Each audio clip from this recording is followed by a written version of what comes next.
faithfully delivering value, interpreting great books from around the globe. Hello, this is Sally's Book Club.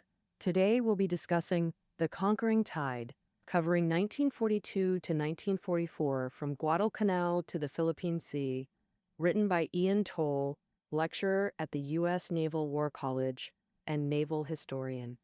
On December 7th, 1941, Japan attacked Pearl Harbor, crippling the U.S. Pacific Fleet. America promptly declared war, opening the Pacific Theater.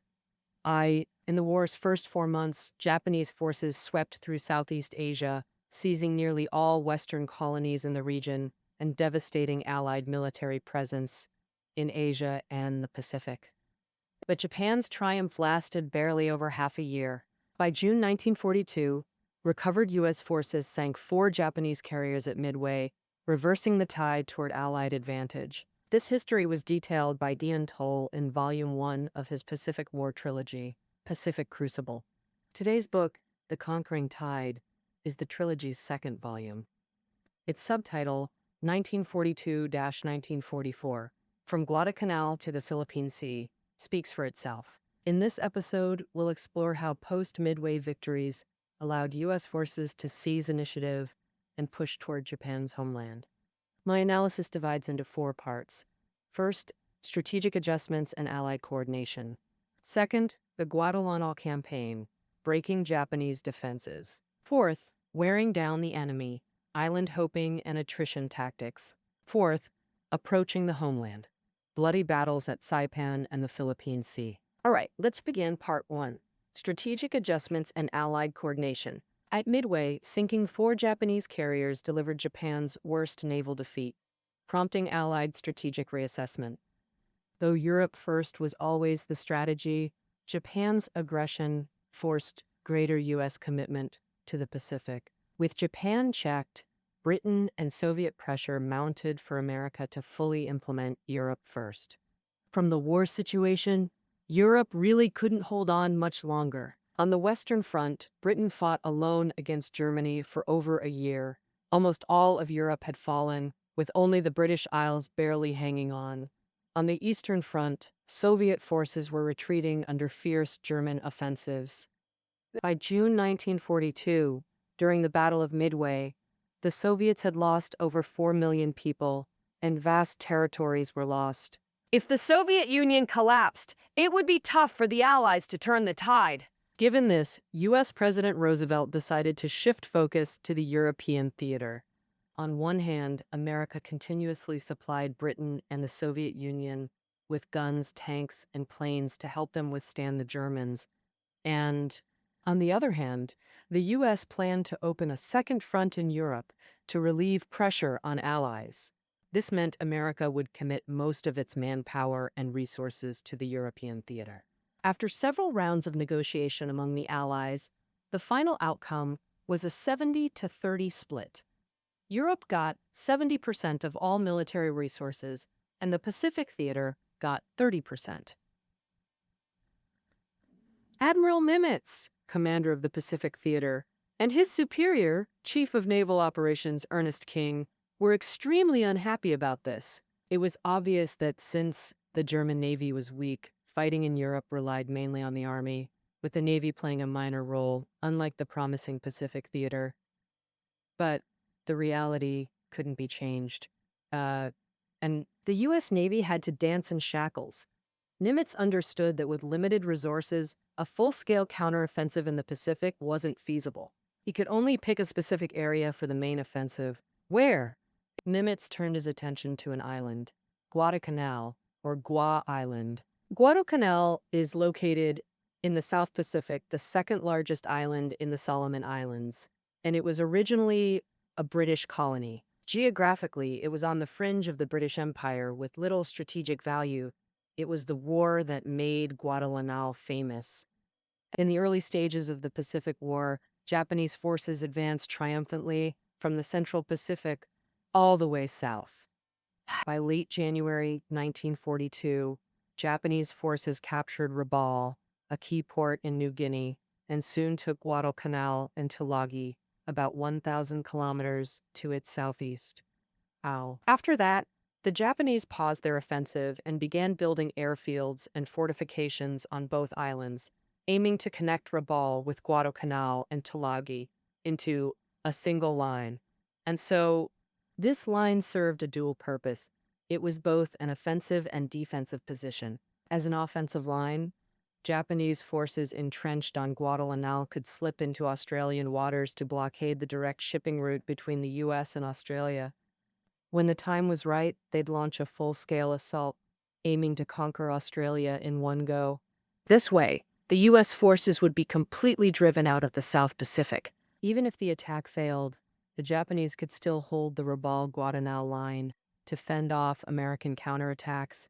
In short, by the Japanese plan, whether attacking or defending, they'd keep the U.S. out of the South Pacific, securing their plunder of precious war resources from Southeast Asia. Conversely, for the U.S., this meant punching a hole in the Japanese's meticulously built defensive line. It was the first step in a strategic counteroffensive. The entire U.S. military took it seriously, with Chief of Naval Operations Ernest King personally orchestrating Operation Watchtower. He split U.S. military ops into two phases. First, seizing Guadalcanal and Tulagi, then capturing Rabaul and retaking New Guinea. To that end, Ernest King appointed Vice Admiral Robert Gormley, South Pacific Area Commander, as overall leader of Operation Watchtower. He also ordered Vice Admiral Frank Fletcher, who shone at Coral Sea and Midway, to form a task force with 3 carrier groups to support the Guadalcanal invasion. As for the tough job of amphibious landing, it fell to the 1st Marine Division and the Marine Raiders. On July 22, 1942, the task force set sail from Wellington Harbor, New Zealand. The fleet had 82 ships, like cruisers, destroyers, minesweepers, oilers, and transports. Oh, and massive aircraft carriers, too. They'd escort 16,000 1st Marine Division troops to Guatemala over a 3,000-kilometer voyage, ensuring a smooth amphibious landing. Pulling off such a massive operation in just over a month showed the U.S.'s huge war potential. Watching their fleet sail majestically across the Pacific, the 1st Division Marines felt pumped and confident about Operation Watchtower's prospects. So, what was waiting for them? Part 2. The Battle for Guadalcanal. U.S. forces break through Japanese defenses. I'll now describe a series of offensive and defensive battles between the U.S. and Japan over Guadalcanal. From August 1942 to February 1943, the Guadalcanal campaign dragged on for a full 6 months. Though both sides committed fewer troops, the fighting featured all sorts of combat, like amphibious landings, night raids, air battles, cruiser duels, and carrier clashes. And then, looking at the battle progression, the Guadalcanal campaign can be divided into 3 stages: the opening, the stalemate, and the breakthrough.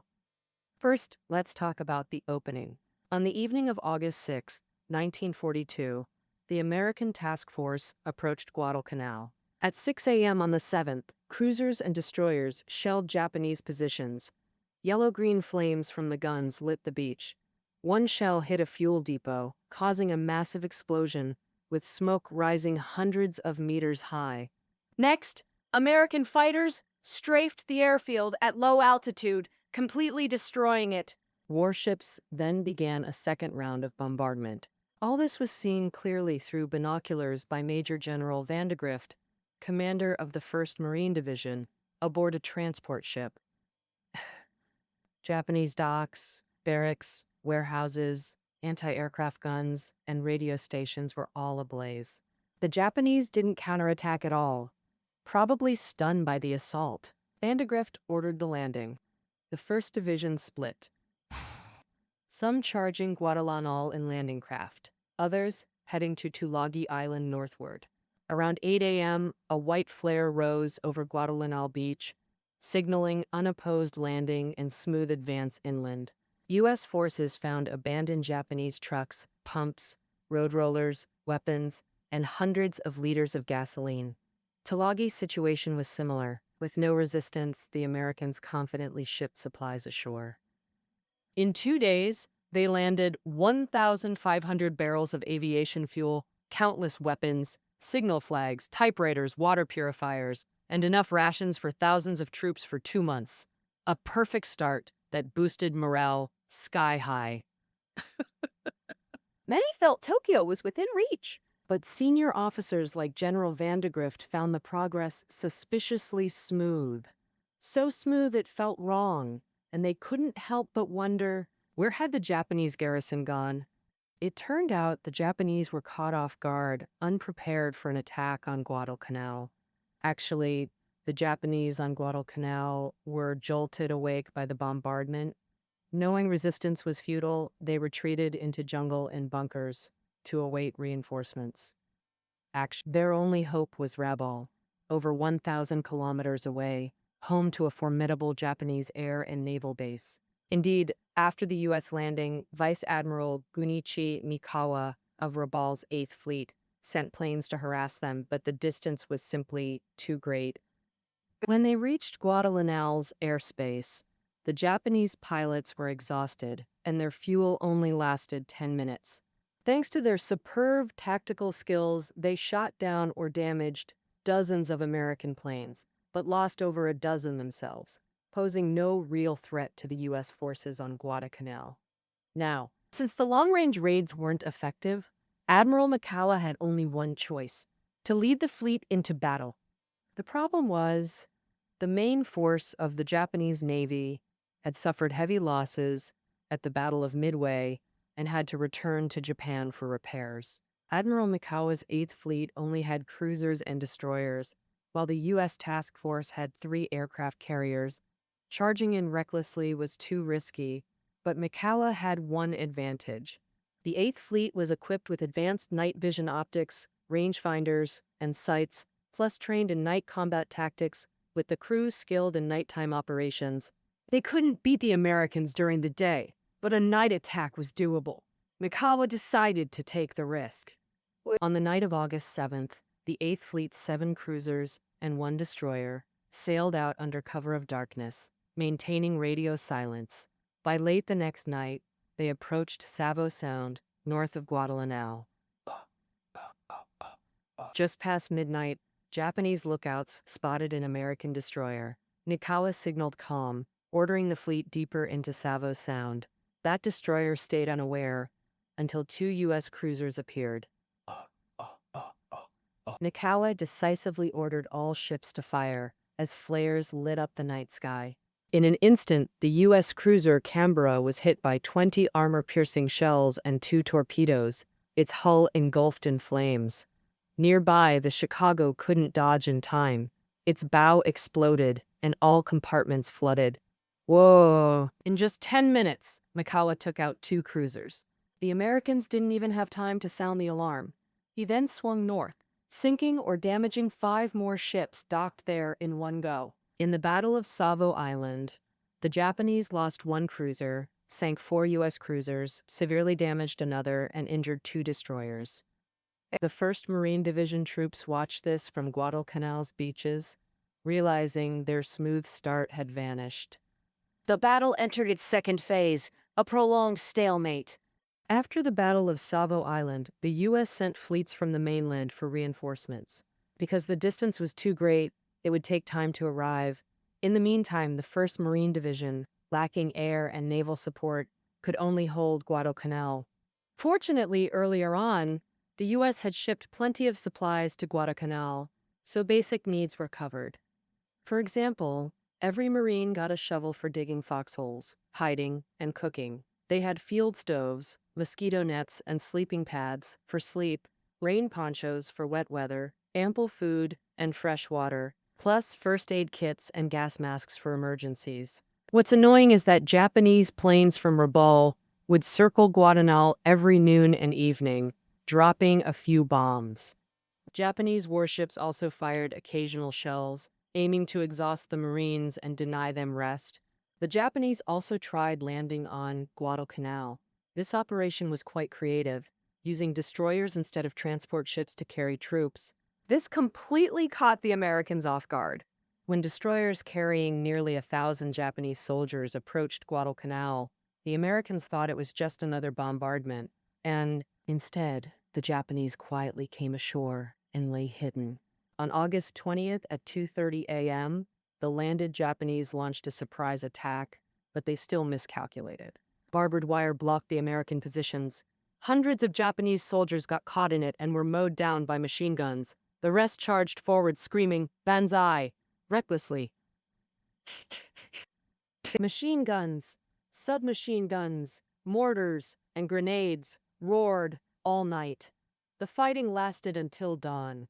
U.S. casualties were about 100, while they wiped out nearly 1,000 Japanese, a 10-to-1 kill ratio. While this battle had limited strategic value, it deeply impacted the American soldiers psychologically. The Japanese fanaticism was unnerving, but that 10-to-1 ratio showed modern war hinged on firepower, not feudal bravery. As long as the U.S. held firepower superiority, the more fanatical the Japanese attacks, the heavier their losses, later suicide charges, all ended in disaster. Japanese high command knew well that fanaticism alone couldn't win the war. Admiral Isoroku Yamamoto, commander of the combined fleet, noted that their Savo Sound victory was partly accidental. At the time, U.S. carriers were maneuvering elsewhere, not near Guadalcanal, letting the Japanese pull off their sneak attack. But such wins were inherently limited. Afterward, without full sea control, they devised this destroyer troop transport tactic. One thing was clear. To defeat the Americans, they first had to destroy their carrier fleet. Yamamoto decided to gamble. He ordered a task force built around 3 carriers to strike Guadalcanal. Command went to Chuichi Nagumo, who led Pearl Harbor and Midway. Yamamoto himself commanded the Northern Fleet. So, could he win this bet? On August 22nd, the Japanese task force entered Guadalcanal waters hunting U.S. carriers. The alerted U.S. force hunted them too. Scout planes crisscrossed the skies, each racing to spot the other first. Luck favored the Americans. On the afternoon of the 24th, U.S. scouts spotted the Japanese light carrier Ryojo. Task Force Commander Frank Fletcher struck first, sinking her. However, this attack exposed the U.S. carrier's position. Admiral Nagumo counterattacked and severely damaged the heavy carrier USS Enterprise. Days later, the U.S. flagship USS Saratoga was crippled by a Japanese submarine. Admiral Fletcher was also injured. Though neither Enterprise nor Saratoga sank, they had to return to Pearl Harbor for repairs. As a result, only USS Wasp and the newly arrived USS Hornet remained near Guadalcanal. When it rains, it pours. In mid-September, a Japanese submarine sank USS Wasp. Now only one U.S. carrier remained, but Japanese aviation losses were heavy too, drastically reducing their carrier's combat power. Plus, the 1st Marine Division built an airfield on Guadalcanal, letting U.S. planes directly threaten Japanese carriers. Admiral Nagumo had to withdraw the task force to Japan. Meanwhile, Japan exploited weakened U.S. sea control to reinforce continuously. By early October, Japanese forces on Guadalcanal outnumbered the Americans. Combined Japanese naval infantry and army troops totaled over 15,000. The landed U.S. forces maintained their position temporarily through firepower superiority. Japanese warships and planes bombarded day and night. Battleship barrages were literally earth-shattering. Even in bomb shelters, the concussions knocked you sideways. Not sideways. In less crowded shelters, massive shockwaves could slam you against walls. Prolonged exposure left everyone dazed and disoriented. Soldiers bickered, fought, and cursed while cold-blooded, incompetent commanders left them in hell. Tortured by the ordeal, 1st Marine Division Commander General Vandegrift appealed to South Pacific Commander Gormley for rescue! Without solutions, we're finished. Gormley hinted at surrender, but Nimitz wouldn't allow it, and Ernest King absolutely wouldn't. After 3 months, Guadalcanal had become the world's focal point. Ernest King resisted British and Soviet pressure, diverting Europe-bound ships and planes to the Pacific. If the 1st Marine Division surrendered, where would that leave him? As overall commander, Gormley suggesting surrender meant one outcome: replacement. But by whom? Nimitz thought of William Halsey, a man of iron will and decisive action. He'd commanded the April 1942 Tokyo bombing raid. Illness made him miss Midway, but that left him burning to prove himself. And Halsey was also extremely popular among the soldiers. His appointment announcement instantly boosted morale among the Guadalcanal troops. One soldier later recalled, "One moment we were limping out of foxholes, the next we were running and shouting like kids. Everyone felt saved." This marked the start of the third phase, the breakthrough. Halsey took command on October 18th. 2 days later, Japan's combined fleet sailed south, making the prolonged Guadalcanal campaign a focal point in Japan. The Guadalcanal campaign became a focal point in Japan. Japanese media hyped how heroic their forces were. How treacherous the Americans were? This battle was elevated to a matter of Yamato national dignity. No room for failure. The emperor had repeatedly signaled to drive U.S. forces off Guadalcanal. Admiral Yamamoto also believed it was time for a full-scale offensive. He ordered Admiral Nagumo to lead 4 carriers, 4 battleships, totaling 61 warships, back to Guadalcanal. Halsey's naval strength was only half that of Japan's. The good news was Enterprise had been repaired and rejoined, adding Hornet to make 2 carriers. Halsey rejected his subordinates' advice to avoid confrontation and ordered an attack. At 6:45 a.m. on October 26th, U.S. and Japanese carriers spotted each other almost simultaneously. Planes launched immediately and charged.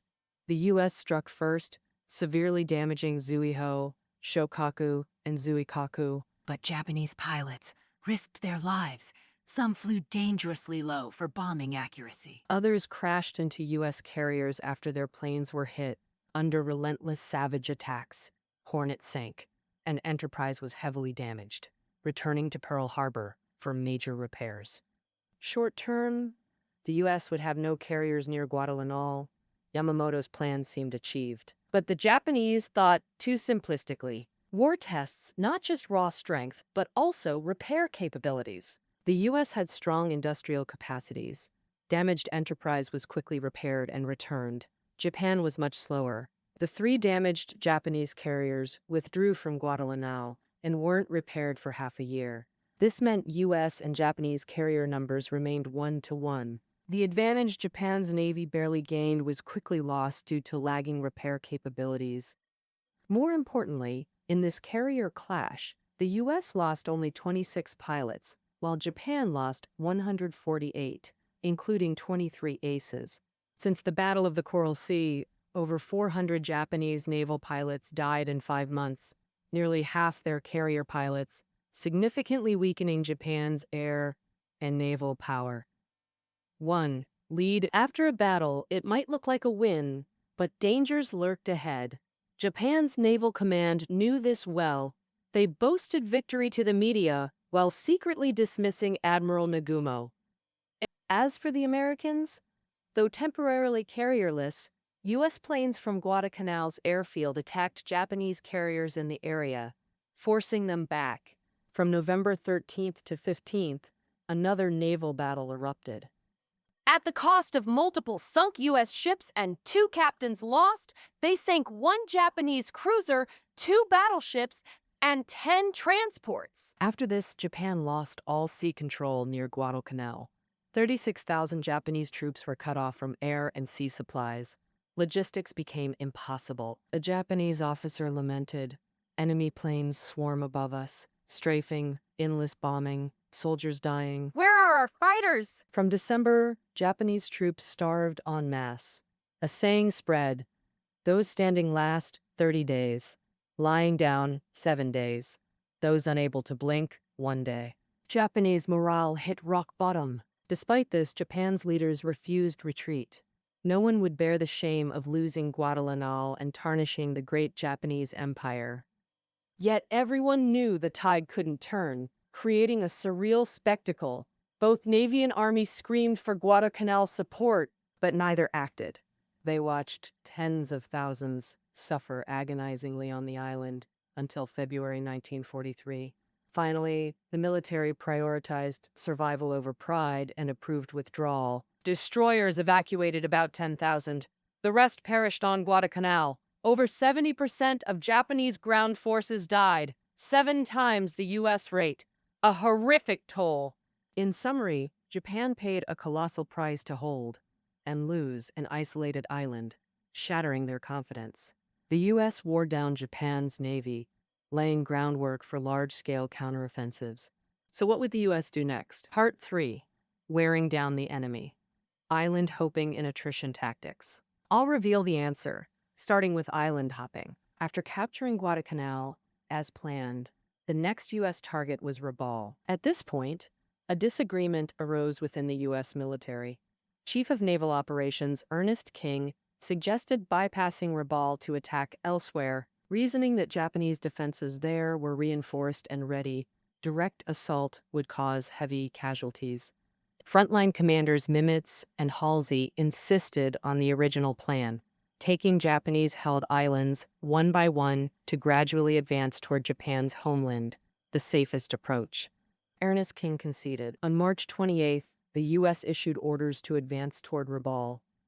An unexpected windfall soon boosted U.S. confidence in capturing Rabaul. After losing Guadalcanal, Admiral Yamamoto personally visited Rabaul to inspect defenses and boost morale. Quote, Rabaul fishing. However, U.S. intelligence intercepted and deciphered his itinerary. Nimitz decided to assassinate him. On April 18th, as Yamamoto's plane flew over the Solomon Islands, several U.S. fighters attacked, shooting it down. The combined fleet commander died at age 60. Yamamoto's death crushed Japanese morale, and civilians grew pessimistic about the war. Conversely, U.S. confidence soared. Rabaul seemed within grasp, but reality taught them a lesson. As Ernest King predicted, Japan gathered nearly 100,000 troops to fortify Rabaul.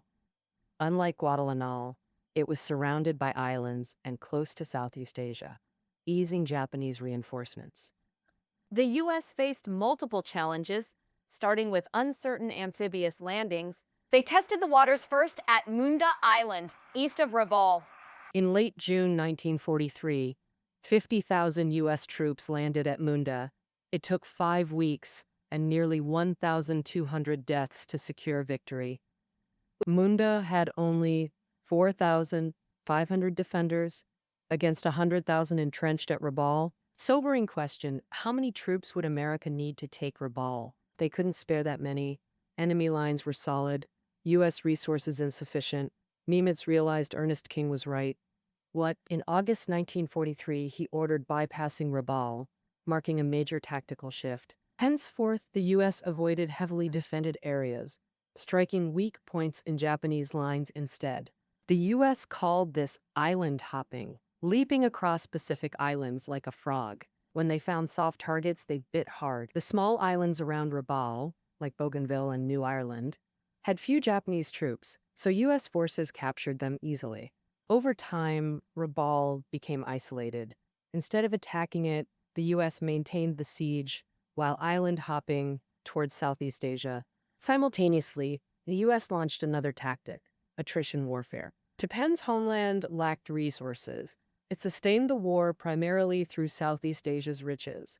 Oil from Borneo and Sumatra, rubber and metals from Malaya, all were vital lifelines Japan couldn't afford to lose.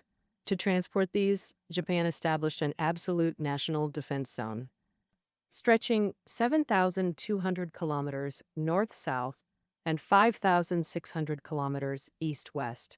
It encompassed New Guinea, Indonesia, Malaya, Philippines, Guam, and Saipan. Japan believed holding this zone meant survival, but only if sea routes to Southeast Asia stayed secure. Could Japan protect them? The answer, no. The U.S. targeted Japan's lifeline, using attrition warfare to strangle its supply chains. Submarines proved devastating, fast, long range, with advanced radar sonar to slip through minefields into Japanese waters.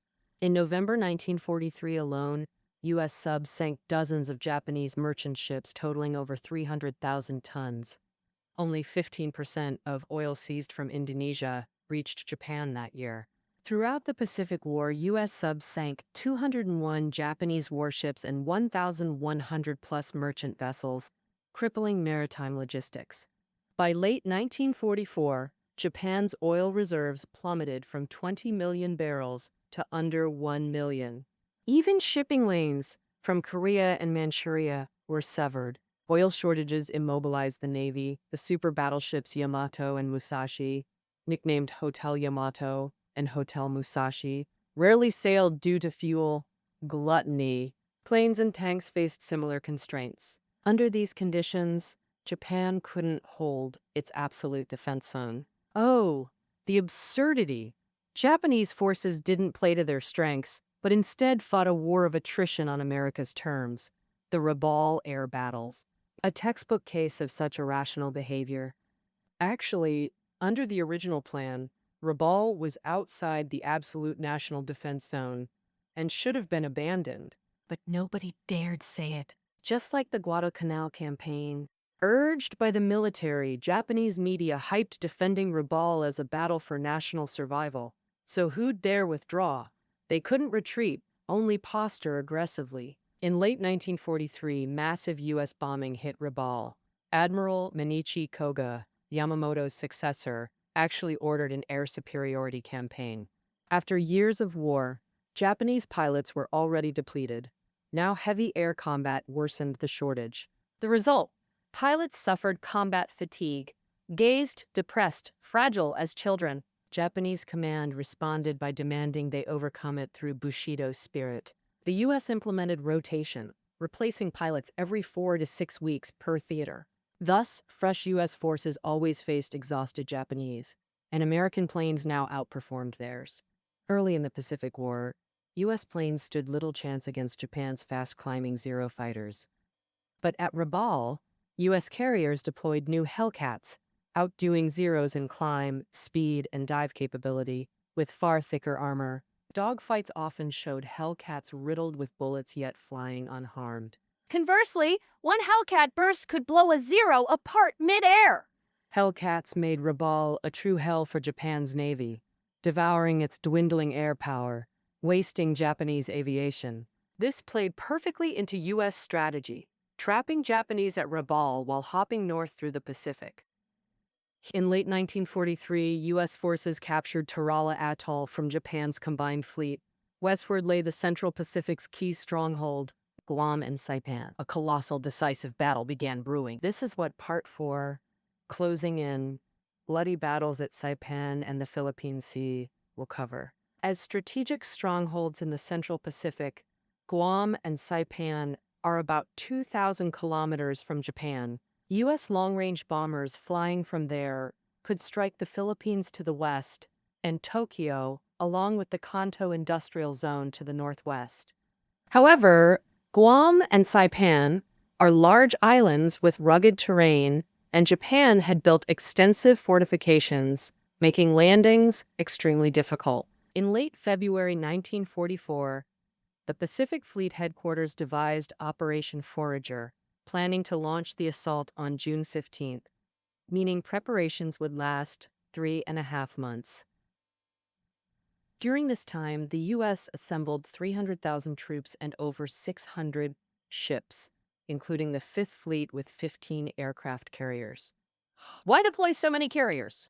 Because after over half a year of recuperation, the Japanese Navy had somewhat recovered its strength and even built several new carriers. The Fifth Fleet needed to ensure that if the combined fleet rushed to Saipan's defense, it could repel them and allow the amphibious assault to proceed smoothly. The Japanese Navy couldn't afford to slack off. They knew if Guam and Saipan fell, Tokyo would be bombed, and they'd be held responsible. So they committed everything, 9 carriers and nearly 600 planes, forming the first mobile fleet. The commander was the familiar face Chuichi Nagumo. Wasn't he dismissed after Guadalcanal? Well, by this stage of the war, the Japanese Navy was so short on talent that they had to reinstate disgraced commanders. Nagumo set up his command post on the front lines at Saipan, signaling a fight to the death. The first mobile fleet was entrusted to Jisaburo Ozawa, an expert in aerial warfare. Saipan also had nearly 30,000 defenders, and Guam about 20,000, all prepared to die fighting. The U.S. plan was to take Saipan first, then Guam. Starting June 11, 1944, U.S. forces conducted pre-invasion bombardment, destroying most above-ground fortifications. On the 15th, Operation Forager launched on schedule. At 8 a.m., over 800 landing craft charged Saipan, putting 8,000 U.S. troops ashore in just 20 minutes. By day's end, 20,000 had landed, but Japanese artillery kept firing, inflicting heavy losses. By the morning of the 16th, casualties reached 2,500. Only then did the Americans realize the Japanese had placed artillery on the reverse slopes of hills, evading the bombing. That night, the Japanese assembled over 1,000 men plus 40 tanks for a night assault. U.S. forces barely held them off, suffering severe losses. Facing such tenacious resistance, the U.S. decided to postpone the Guam invasion and focus entirely on taking Saipan. After heavy losses, U.S. forces finally destroyed the Japanese artillery positions and pushed inland. The Japanese resisted fiercely from jungles and hidden bunkers. U.S. casualties climbed to 5,500 as the fighting reached a bloody stalemate. Meanwhile, both fleets clashed at sea. On the day they learned of the U.S. landing, Japan's first mobile fleet entered the Philippine Sea, heading toward Saipan. Knowing U.S. carriers vastly outnumbered his own, Commander Jisaburo Ozawa cautiously kept distance, staying outside the Fifth Fleet's strike range. Until the morning of the 19th, when Japanese scouts spotted U.S. carriers, Ozawa ordered the fleet forward at full speed to close in. From 8:30 to 10 a.m., Ozawa launched 4 attack waves, 373 Japanese planes, swarming the U.S. Fifth Fleet. He dreamed of a preemptive strike, but he was dead wrong. These Americans weren't the rookies from Pearl Harbor anymore. U.S. radar spotted the Japanese planes fast. Then 240 American fighters scrambled within 10 minutes, a carrier launch record still unbroken. Japanese planes faced constant troubles. Nothing. Some crashed into the sea from fuel shortages. Others got lost due to pilot errors. Even those finding U.S. carriers struggled to break through. For example, in the second wave, only 60 out of 110-plus Japanese planes reached target, all shot down within 15 minutes. U.S. sailors watched Japanese planes trail smoke and plunge into the sea, excitedly dubbing them lighters. Japan's sneak attack backfired disastrously, exposing their main force instead. While Ozawa organized assaults, a U.S. submarine spotted Japan's flagship carrier, Taiho, and fired 6 torpedoes. A taking-off Japanese pilot saw them. Unexpectedly, he banked sharply and dove, using his plane to block a torpedo. With a massive explosion, plane, pilot, and torpedo vanished. The Japanese fought bravely, but bravery alone couldn't win this war. Of the 5 other torpedoes, 4 missed, but the last struck Taiho's weak spot. Fuel tanks ruptured, flooding decks with flammable vapor. Fires erupted, explosions rocked the ship. The flight deck swelled and burst apart. Ozawa had to order abandon ship. Taiho was Japan's only carrier matching U.S. performance, sunk on her maiden combat mission. Japanese despair was palpable, yet tragedy continued. The veteran Japanese carrier Shokaku was also targeted by U.S. submarines. 3 torpedoes struck her, detonating the ammunition storage. Amid deafening explosions, Shokaku sank. 2 days later, carrier Zuikaku was sunk by U.S. aircraft. On the first day alone, Japan lost 3 heavy carriers and over 400 planes, with a staggering 12-to-1 loss ratio against the U.S. That is, Jisaburo Ozawa dared not fight on, leading the fleet back to Japan. The Battle of the Philippine Sea ended in overwhelming U.S. victory. This marked complete U.S. control of the Pacific, but ground forces didn't have it as easy as the Navy. After more than a week of landing, U.S. forces controlled Saipan, about 1/3 of the land, but progress remained slow. 2 reasons. First, Japanese forces used complex inland terrain for desperate resistance. Second, U.S. tactical thinking was inconsistent. Leading the assault were the U.S. Marines and the Army's 27th Infantry Division. The Marines favored quick, decisive battles, willing to accept heavy casualties.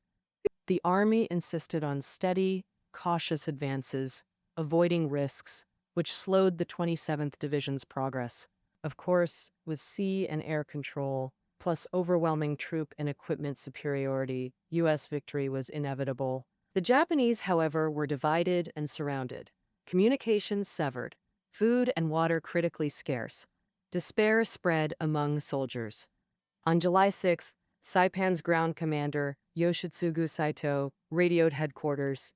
Artillery destroyed, comrades falling one by one. Yet, to show the spirit of Japanese men, we'll launch a final charge against the American devils, leaving our bones on Saipan. That night, Saito committed seppuku, and Shuichi Nagumo also took his own life. This effectively declared Saipan lost. Resistance was futile. Yet about 4,300 brainwashed soldiers heeded their commander's call, advancing toward U.S. positions in rows of 4 armed Japanese soldiers. Front rows with firearms, middle with bayonets or makeshift spears, rear with bandaged, limping, wounded. At 4:45 a.m. on July 7th, this force launched a surprise attack. Caught off guard, U.S. defenses were torn open. In the chaos, about 400 U.S. troops died. But once they regrouped and counterattacked, the situation reversed instantly. Marine Private William Manchester recalled shrapnel tearing Japanese soldiers apart. Americans had to advance over viscera, limbs, and shattered bones. Like others, Manchester was terrified by Japanese fanaticism. He called it the most appalling suicidal assault. Later, he wrote this scene into his historical masterpiece, The Glory and the Dream, 1932-1972, a documentary of American society. Was this Japan's final madness? No. Japanese insanity exceeded American expectations and breached human limits. Since Japan gained Saipan at the 1919 Paris Peace Conference, they'd ruled over 25,000 Japanese and Okawanan civilians for 20-plus years. Not only did Japan not evacuate them, they conscripted civilians as laborers to build fortifications and transport ammunition. This caused massive civilian deaths from warfare. As defeat loomed, Japan deemed these subjects of the empire too shamed to be captured by Americans. They ordered them to commit suicide. At least 8,000 civilians died under Japanese coercion, even women and children. Armies should protect people, yet Japan forced them to die together, beyond American comprehension. Some U.S. soldiers tearfully rescued dying civilians. A veteran later recalled, "Only time we cried in combat, not even for fallen comrades, hurt this much." On July 9th, 1944, the last Japanese position fell. America declared Saipan liberated. The 25-day battle cost nearly 3,000 U.S. dead and 10,000 plus wounded. About 27,000 Japanese perished. On August 12th, America took Guam at the cost of 6,000 casualties. Japan lost nearly 20,000. Operation Forager succeeded. Recapturing Saipan and Guam profoundly impacted both America and Japan. First, America. In June through July 1944, America fought 2 major campaigns simultaneously. Early June, 2.9 million troops, thousands of ships and planes landed in northern France. The Normandy invasion began. Mid-June, America stormed Saipan. Days after Guam's liberation in the Pacific, Allies freed Paris. This means America's military-industrial potential is fully activated. Its formidable strength lets the U.S. military wage large-scale operations simultaneously on both the European and Pacific fronts. Nazi Germany and militaristic Japan are inevitably heading toward defeat. Turning to Japan, the Japanese military originally hoped to hold every island, forcing America to negotiate after inflicting heavy casualties. But unexpectedly, the U.S. used island-hopping tactics to punch holes in Japan's absolute national defense zone and bled the Japanese military dry with attrition warfare. In the Battle of the Philippine Sea, Japan's naval main force suffered another devastating blow, losing both the resources and courage to confront the U.S. head-on. After losing Saipan and Guam, Tokyo and the Kanto Industrial Zone are now within range of U.S. bombers. Doomsday is imminent. This battle also dealt a severe psychological blow to the Japanese people. Previously, through strict media control, Japanese citizens only received filtered messages. In their minds, the Japanese military was always winning, while the U.S. suffered constant defeats. Strangely, news and newspapers and radio showed the U.S. getting closer to the homeland. Demonstration. Editors spun it as the Japanese military luring the U.S. into a trap to wipe them out. But then, the media urged citizens to enlist, and the conscription age was lowered. By April 1944, any Japanese citizen aged 10 or older, regardless of gender, was subject to conscription. This shows the situation is critically dire. Plummeting living standards left people hopeless for the future. On July 18, 1944, Japanese Prime Minister Hideki Tojo fell from power. The emperor appointed Kuniaki Koiso, a relatively moderate army general, as prime minister, and Mitsumasa Yanai, navy minister, as deputy prime minister. The emperor's attempt was, since the war couldn't be won, negotiate with the U.S. to preserve some gains, but this was pure delusion. Because the Allies had already established the principle of unconditional surrender for Germany and Japan, only complete destruction awaited militaristic Japan. The author will present this process in the third volume of the Pacific War Trilogy. Twilight of the Gods, Fire in the Western Pacific, 1944 to 1945. The Chinese translation of this book is scheduled for release in late 2021. So, at that time, I will tell you how the Pacific War concluded. Well, the burning ocean. That's it for now. Book notes are below the audio. See you next time.